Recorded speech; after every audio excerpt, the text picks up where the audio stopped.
నా మాట విను, తొలగించు అంటున్నాడు. కొంతమందికి ఇప్పుడు సంసోనికి స్త్రీ బలహీనత ఉన్నట్టు కొంతమంది కుటుంబాల్లో ఇలాంటి లోపాలు ఉంటాయి, అక్రమ సంబంధాలు ఉంటాయి. మళ్ళీ చర్చికి వస్తారు, చర్చికి వచ్చినప్పుడు ముసుగేసుకొని హల్లెలూయా స్తోత్రం ప్రభువా, అయ్యా అయ్యా యేసయ్యా స్తోత్రం ప్రభు. ఈ ముసుగే, ఇందులో తేడాలు ఏముండవు. కానీ ఇంటి దగ్గర ఆ ముసుగే. నేను చెబుతున్నాను, ఈ ముసుగులు ఎన్ని వేసినా ఆ ముసుగులో వ్యవహారం మానుకోకపోతే ఎప్పటికీ బతుకంతా ముసుగేసుకోవాల్సి వచ్చింది. ఏ ముసుగేసుకోవాలి? దరిద్రపు ముసుగేసుకోవాల్సి వచ్చింది, బతుకంతా వేసుకోవాల్సి వచ్చింది. మీకు అందరికీ తేటగా అర్థమైద్దని నా గట్టి నమ్మకం. దేవునికి స్తోత్రం కలుగును గాక. హల్లెలూయా చెప్పు గట్టిగా. కుటుంబాలలో దరిద్రత, శాపం యొక్క ఏలుబడి, దయ్యాలు ఎందుకు ఏలుబడి చేస్తాయి, దేన్ని ఆధారం చేసుకొని ఏలుబడి చేస్తాయంటే వాటి వస్తువు ఉందే.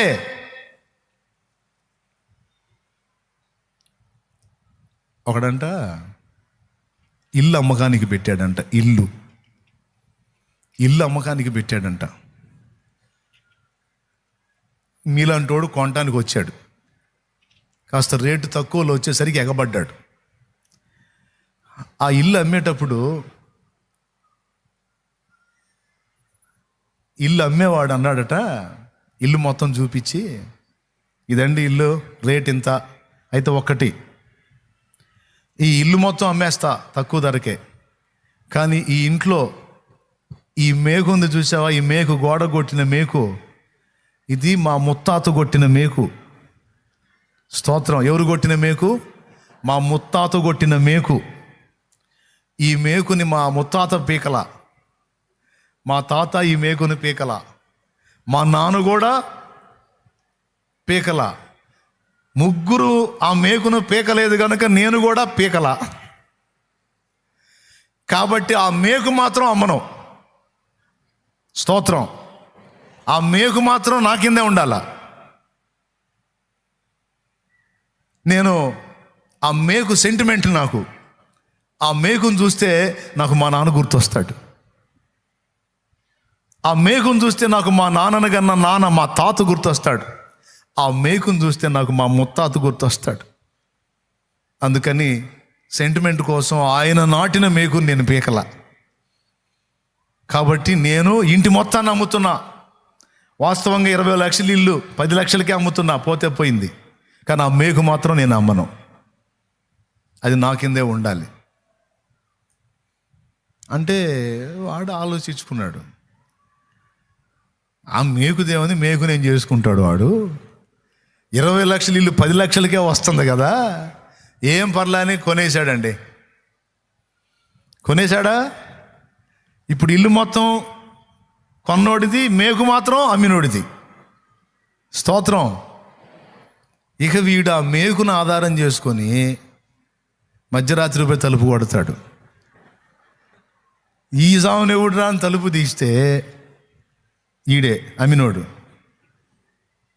ఏంది? మేకు. నా గుండె చెదిరింది మేకును చూస్తే కానీ. మా నాన్న గుర్తురాడు ఇప్పుడు నాకు. మా నాన్న గుర్తొస్తే నాకు ఆదరణ కలిగిద్ది. తలుపులు తీసి చూసుకోపో. ఈడిపోయి ఆ మేకును పట్టుకొని కాసేపు ఆ మేకును అటు చూసి ఎటు చూసి కాసేపు ఉండి, మరి మేకు కోసం వాడు నానేయాల్సి వచ్చింది ఇంట్లోకి. వాడు పోతున్నాడు. ఒక్కోసారి ఫుల్గా ఇంటి నిండా చుట్టాలు ఉన్నప్పుడు వస్తాడు. మేము ఫంక్షన్ చేసుకుంటున్నాం, ఏంది? మేకు.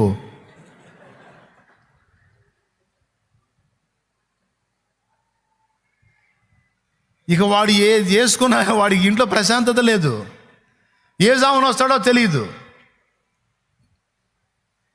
ఇక వాడు భార్యాభర్తలు, పిల్లలు, కుటుంబం ప్రశాంతంగా ఉండాలి కదా. ఇక వీడు ఎప్పుడంటే అప్పుడు పోతున్నాడు. అదేమంటే మేకు నాది అంటున్నాడు. ఆ మేకు పీకి ఇచ్చేదా అంటే మా ముత్తాత కొట్టింది అది అంటున్నాడు. నేను మేకు నమ్మలేదే నీకు. ఇదిగో కాగితాలు ఏం రాసుకున్నావు? ఇంటి నమ్మాను కానీ మేకు నమ్మలా. మేకును కదిలించడానికి లేదని రాసావుగా. వీడు ఇన్నిసార్లు వస్తాడని వాడు అనుకోలా. వస్తున్నాడు, ఏ జామును పడితే ఆ జామును వస్తున్నాడు. ఒక్కోసారి ఈ ఇంట్లో లేనప్పుడు వాళ్ళు ఆవిడ ఉన్నప్పుడు వస్తున్నాడు, తలుపు కొడుతున్నాడు, ఆమె తీస్తుంది. ఎవరయ్యా? మేకు. అమ్మ మేకు నాది. భార్య ఏమనుకుందో తెలుసా? ఊరిడి తెలివి తెల్లారా, మాయని ఎంత సోది పని చేశాడు. ఇల్లు మొత్తం కొని ఆ మేకును కొనకపోయే ఆ మేకును ఆధారం చేసుకొని ఇటు తడవకు వస్తుండే. చివరికి ఏమైందో తెలుసా? వాడి ఇల్లు వాడికి అప్పచెప్పారు. వాడిల్లు వాడికి అప్పచెప్పారు. వద్దురా, డబ్బులు పోతే పోయినాయి, ఈ కొంపలో నాకు మనశ్శాంతి లేదు.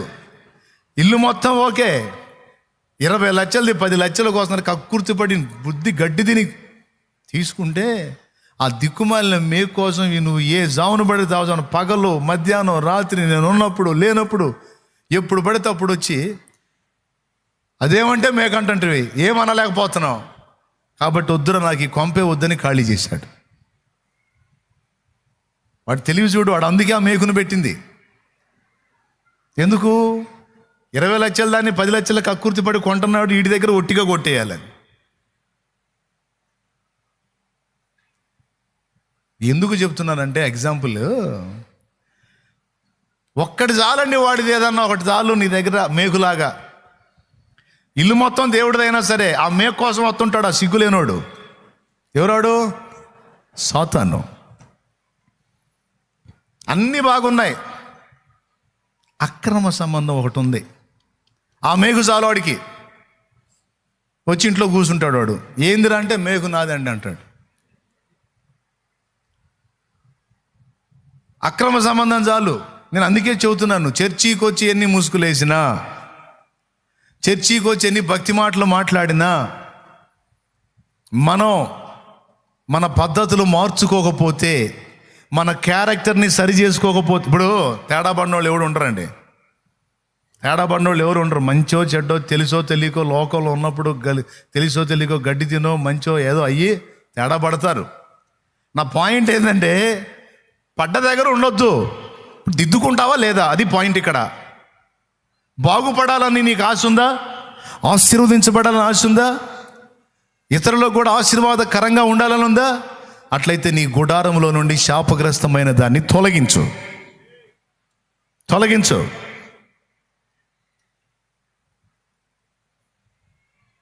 అప్పుడు దేవుడు కంప్లీట్గా నీ నివాసంలో నీలో ఆయన నివసిస్తాడు, నీ గుడారంలో నివసిస్తాడు. కంప్లీట్గా దేవుడు ఎప్పుడైతే నీలో నీ గుడారంలో నివసిస్తాడో అప్పుడు విజయము, ఆశీర్వాదము, దీవెన అనే దాన్ని అప్పుడు చూడగలుగుతావు నువ్వు.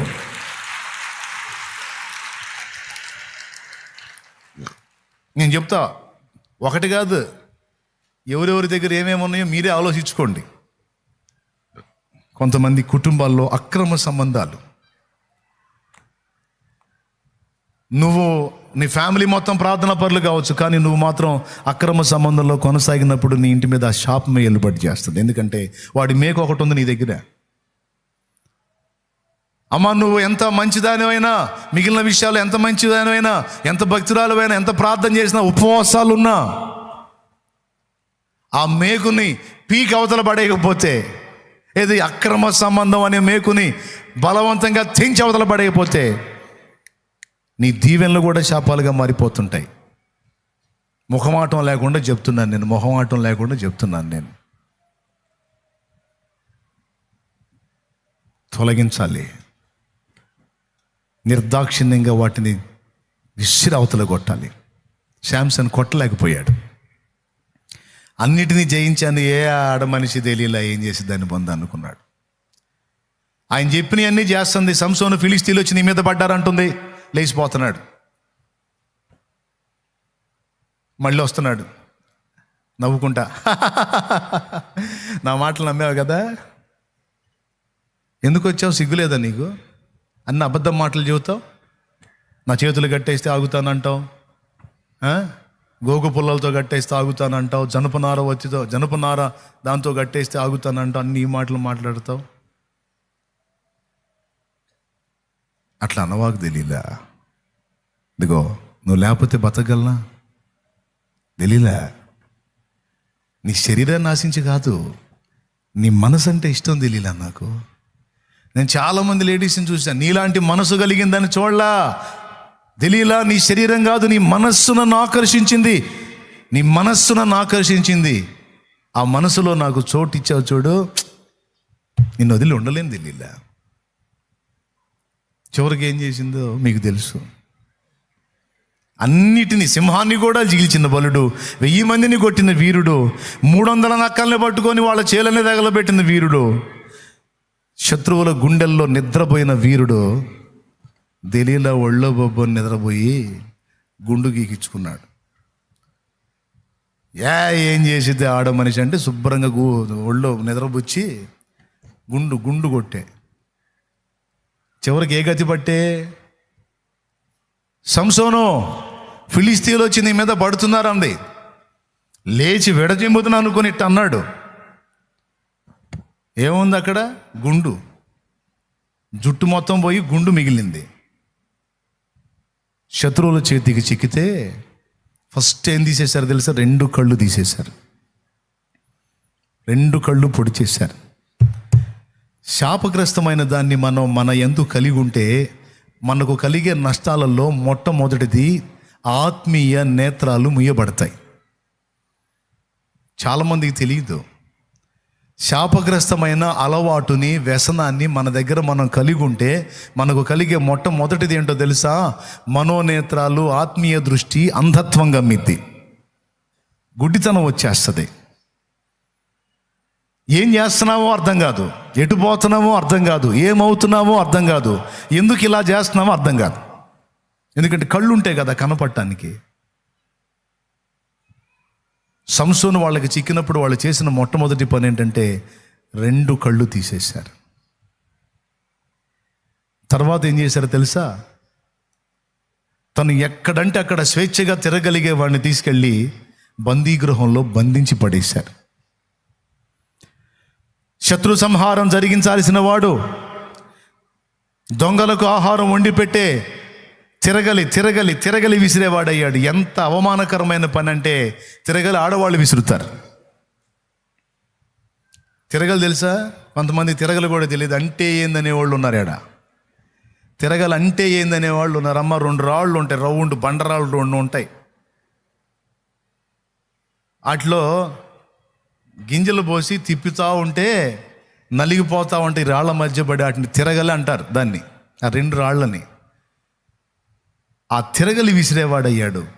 మొట్టమొదటిది అంధత్వం అయితే, 2వది బందీ అయిపోయాడు, 3వది అవమానకరమైన పనులు చేసే స్థితికి దిగజారాడు. శాపగ్రస్తమైన దాన్ని మన దగ్గర మనం కలిగి ఉంటే ఈ 3 మనకు ప్రాప్తించేటట్టు శత్రువు చేస్తాడు. ఏమేంటి చెప్పండి? మొట్టమొదటిది, వాడు ఆ శపితమైన దాన్ని ఆధారం చేసుకొని వచ్చి 3 చేస్తాడని చెప్పా. నంబర్ 1, 2 కళ్ళు గుడ్డి కళ్ళు అయ్యేటట్టు, ఈ కళ్ళు బాగానే కనపడతాయి, మనోనేత్రాలు ముయ్యబడి ఆత్మీయ నేత్రాలకు అంధత్వం గమ్మేటట్టు చేస్తాడు. 2వది, నిన్ను బందీని చేసి పెడతాడు. క్రీస్తు నీకు ఇచ్చిన స్వాతంత్ర్యం నువ్వు పోగొట్టుకుంటావు. క్రీస్తు నీకు ఇచ్చిన స్వాతంత్ర్యం, ఆ స్వేచ్ఛను పోగొట్టుకొని బందీ అయిపోతావు. 3వది, అవమానకరమైన పనులు నీ ద్వారా చేసేటట్టు చేస్తాడు వాడు. ఆడ మనిషి తిప్పేది తిరగలి. ఒక బలవంతుడు గాడిద దవడ ఎముకతో 1000 మందిని చంపినవాడు తిరగలి తిప్పే పనే. అది తిరగలంటే, అది ఫోటో వేసాడు చూడండి.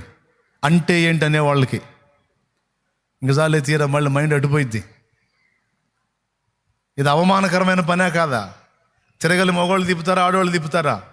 పెద్ద చెప్పి నీకు దండం పెడతా. ఎవరు ఇప్పుడు ఎవరు తిప్పుతున్నారు? చెరసాలలో సంసోను. చూడండి ఎలాంటి పని కల్పించాడు. తమ్ముడు, నీ చేత అవమానకరమైన పనులు చేపిస్తాడు శత్రువు. వాటి మీద పగ తీర్చుకోవాలని లేదా నీకు? రోషం లేదా? నిన్ను ఇంతున పిచ్చికొక్కని చేసి తిప్పాడు, వాడి మీద పగ తీర్చుకోవాలని లేదా నీకు? మరి ఈరోజు నిర్ణయం చేయి, తీర్మానం చేయి, మారు మనసు పొందు. కొంతమందికి అన్నీ బాగుంటాయి, దురాశ, కకుర్తి బుద్ధి. మళ్ళీ వ్యభిచారులు కాదు, అక్రమ సంబంధాలు ఉండవు, ఈ నరహంతకులు కాదు, త్రాగుబోతులు అంతకన్నా కాదు, దురాశ, కకుర్తి బుద్ధి. కొంతమందికి అండి అది శాపగ్రస్తమైందే, దురాశ. కొంతమందికి పని చేయించుకుంటారు, డబ్బులు ఈ బుద్ధి కాదు, డబ్బులు ఈ బుద్ధి కాదు, ఇంట్లో ఉంటాయి. రేపు రాపో, ఎల్లుండి రాపో, 3 రోజుల తర్వాత రా. ఇవన్నీ పొరపాటు లక్షణాలు. కొంతమందికి అన్నీ బాగుంటాయి, లోకుల పాపాలు పంచుకునే తత్వం ఉంటుంది. ఎప్పుడన్నా చూడు అపహాసపు బ్రతుకు. మళ్ళీ వ్యభిచారులు కాదు, దొంగలు కాదు, నరహంతకులు కాదు, త్రాగుబోతులు కాదు. కొన్ని కుటుంబాల్లో శాపం ఎట్టుంటుందో తెలుసా? అపహాసకులు. నాకు తెలిసిన ఒక కుటుంబం ఉంది, నా కళ్ళారా చూశాను. ఆ ఫ్యామిలీ మొత్తం అపహాసకులే, ఆ కుటుంబం మొత్తం అపహాసకులే. సాయంత్రానికి వాళ్ళ ఇంటి బయట అరుగుల మీద కూర్చుంటారు. వాళ్ళు అరుగుల మీద కూర్చొని రోడ్డు మీద వచ్చే పోయే వాళ్ళని పలకరిస్తా, వాళ్ళని అపహాస్యం చేస్తూ ఉంటారు, ఎగతాళి మాట్లాడుతూ ఉంటారు. వాళ్ళు ఉన్నప్పుడు రోడ్డు మీద పాబుది కాదు. కొంతమందికి అలాంటి బతుకు. చివరికి వాళ్ళు ఏమయ్యారో తెలుసా? మొత్తం టోటల్ ఫ్యామిలీ మొత్తం అపహాస్యం పాలై చచ్చిపోయారు. ఆ ఫ్యామిలీలో మెయిన్ మెంబర్స్ ఎవరు లేరు. అది కూడా దారుణమైన అవమానకరమైన పరిస్థితుల్లో చచ్చిపోయారు. అసలు మనం ఎక్కడ తేడా పడుతున్నాం? కొన్ని కుటుంబాల్లో అనుమానం అనేది ఒకటి ఉంటుంది. కొన్ని కుటుంబాల అనుమానం, భార్యకి ఇక పద్దాకలా ఆయన్ని అనుమానిస్తానే ఉంటుంది. ఊరికి వాడి ఫోన్ చెక్ చేయను, వాడు ఎటుపోయాడో ఫాలో అయ్యే వాళ్ళని వెంట పెట్టింది, ఏజెంట్లను పెట్టింది. ఓండి ఆడ తిరుగుతున్నాడు చూడండి, అండి ఎవరు. మళ్ళీ చర్చికి వచ్చి హల్లెలూయా స్తోత్రం ప్రభువా, హల్లెలూయా స్తోత్రం. ఇక 6 రోజులు కాపలానే వాడికి. ఎవడికి? సచ్చినోడిగా బతికినోడిగా? కొన్ని కుటుంబాల్లోనేమో భర్త అనుమానం, కొన్ని కుటుంబాల్లో భార్య అనుమానం. ఇప్పుడు లోకస్తులు అన్యులైతే తీసేయండి, వాడికి తెలియదు. దేవుని పిల్లలుగా మనకు తెలుసు కదా, ఏదన్నా ఉంటే ఓపెన్గా మాట్లాడుకోవాలి. ఇదిగో నాకు ఇట్లా ఉంటే ఇట్లా నాకు డౌట్ వస్తుంది, ఇలా వద్దు ఇలా ఉండు అన్నప్పుడు ఆయన అలా చెప్పినప్పుడు ఏమి కూడా అలా కంట్రోల్ అవ్వాలి. నేను అట్టెందుకుంటా, నేను ఇట్టనే ఉంటా. భలే పనేనే, నీకోసం నేను అట్లా కంట్రోల్ కావటం నా వల్ల కాదు అని ఆయనని ఆయన ఏమనని ఇద్దరు కూసుకొని పిల్లలు విని ఎప్పుడన్నా చూడు ఆ ఇంట్లో పోడు పోడు పోడు పోడు పోడు. మళ్ళా ఆదివారం చర్చికి రాగానే hallelujah hallelujah hallelujah hallelujah, glory glory glory glory గోరీ. గ్లోరీకి ఆ ఎల్ తీసేస్తే, ఆ లావత్తు తీసేస్తే గోరి మిగిలిద్ది. గ్లోరీ అంటే మహిమ అయితే, లావత్తు తీసేస్తే గోరి అంటేనే సమాధి. ఒక్కసారి ఆలోచించుకోండి, మీ కుటుంబాల్లో మీ జీవితాలు ఎలా ఉన్నాయో, శపితమైనవి మీ గుడారాల్లో ఏమున్నాయో చూసుకోండి. దొంగిలించిన సొమ్ముందా? అది శపితమైనదే. నీది కాకుండా ఇతరులది దొంగిలించిన సొమ్ము నీ దగ్గర ఉంటే నీకు తెలియదు, అది వెంటాడిద్ది. దాన్ని విసర్జించాలి. పచ్చిగా చెప్తున్నా, నీది కాదది. కొంతమంది అక్రమంగా ఆర్జించినది ఇంట్లో పెట్టుకుంటారు. నాకు ఒక దైవజనుడు ఉపదేశం చేస్తున్నప్పుడు నేను విన్నాను. ఇంటికి ఆహ్వానించారంట దైవ సేవకుడిని. ఆహ్వానించి గదిలో గది కేటాయించారంట. ఆ గది కేటాయించి ఆయన పాపం నైట్ పండుకున్నాక తెల్లారి వచ్చి ఒకళ్ళు తలుపు తీసి చూస్తున్నారంట. ఎందుకు అట్లా చూస్తున్నారు అని అడిగాడంట. నువ్వు మంచం మీద పండుకున్నావు కదా, నీకేం కాలేదా అని అడిగారంట. నేను వచ్చానని నా కోసం అటక మీద పెట్టిన దాన్ని దించి బిగించి మరీ మంచం రెడీ చేసి ఇచ్చారు కదా, నన్ను ఎంత ప్రేమించి ఇచ్చారో అని నేను అనుకున్నాను. ఆ మంచం మీద పండుకుంటే నీకేం కాలేదా అని అడుగుతున్నారు, మీకేమైంది అన్నాడంట. అప్పుడు వాళ్ళు చెప్పారంట, నేను పండుకున్నా, మధ్యరాత్రికి గిర్రం దిపి కింద పడేసింది. మా ఆవిడ పండుకుంది, మధ్యరాత్రి గిర్రం దిపి కింద పడ్డది, నడుము తిరిగేటట్టు పడ్డది. చాలా రోజులు ఆమె కదలలేని పరిస్థితికి వచ్చింది. మా ఇంట్లో ఎవరు వండుకున్నా సరే ఆ మంచం మీద నిద్ర పట్టదో, ఆ మంచం మీద నిద్ర పట్టదో.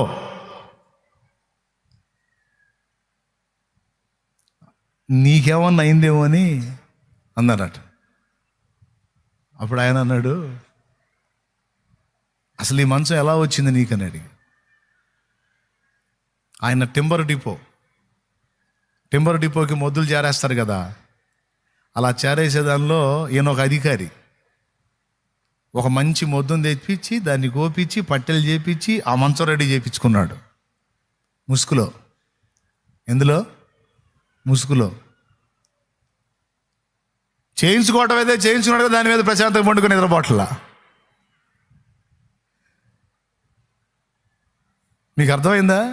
ఇట్ట కూడా జరిగిద్దా అని కొంతమందికి ఉంటుంది. నీది కాదు అది, ఇంకొకటిది. పరుల కష్టాన్ని దోచుకొని అది నీ ఇంట దాచుకొని నువ్వు దాన్ని ఎలా అనుభవించగలవు? కూలివాడి కూలి ఎగ్గొట్టిన వాళ్ళు ఉంటారు, కొంతమంది కష్టపడ్డోడి డబ్బులు ఎగ్గొట్టిన వాళ్ళు ఉంటారు. నేను చెబుతున్నా, ఎంతమంది డబ్బులు నువ్వు ఎగ్గొట్టావో అవి మొత్తం ఆ కూలి నీ దగ్గర ఉండి మొర్ర పెడతా ఉంటుంది దేవుడికి. యాకోబు రాసిన పత్రిక 5లో ఉంది ఈ మాట. మీరు ఇవ్వక బిగబట్టిన కూలి నాకు మొర్ర పెడుతుంది అంటాడు. లెక్కేగా దేవుడి దగ్గర. ఓ దైవజనుడి దగ్గరికి ఎట్లానే ఒక మీలాంటి వాడు ఒకడు వచ్చాడంట. అయ్యగారు, మీరు చెప్పిన తర్వాత మారు మనసు పొందానండి, అసలు నా దగ్గర ఇతరులకు చెందిన ఏవి ఉంచుకోలేదండి, అయినా నాకేందో మార్పు రాలేదండి అన్నాడట. ఇంతకు ఏం మారు మనసు పొందా అంటే, నా పొరుగువాడిది ఒక తాడు ఒకటి ఉందండి నా దగ్గర, పలుపు తాడు, దూడకు చెందింది, ఆ తాడు ఇచ్చేశానండి నేను, అయినా నాకేందో మార్పు రాలేదండి అన్నాడంట. అప్పుడు పాస్టర్ గారు మెల్లిగా అన్నాడంట, అయ్యా తాడిచ్చావు, దూడనిచ్చావా అన్నాడంట. తాడిస్తాడరా దరిద్రుడా, దూడనిది కాదుగా, తాడుతో సహా దూడను కొట్టుకొచ్చావు, చేర్చుదాన్ని కూడా. శపితమైన దాన్ని నీ గుడారంలో నుంచి తొలగించు, నీ ఇల్లు శుభ్రపరచు. కొంతమంది ఇళ్లలో ఎప్పుడన్నా చూడు లేకి పాటలు, లేకి డ్యాన్సులు.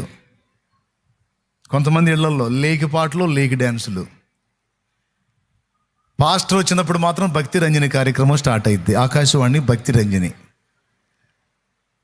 దేవునికి స్తోత్రం. మరి లేకపోతే చర్చిలో ఏగుతాడుగా.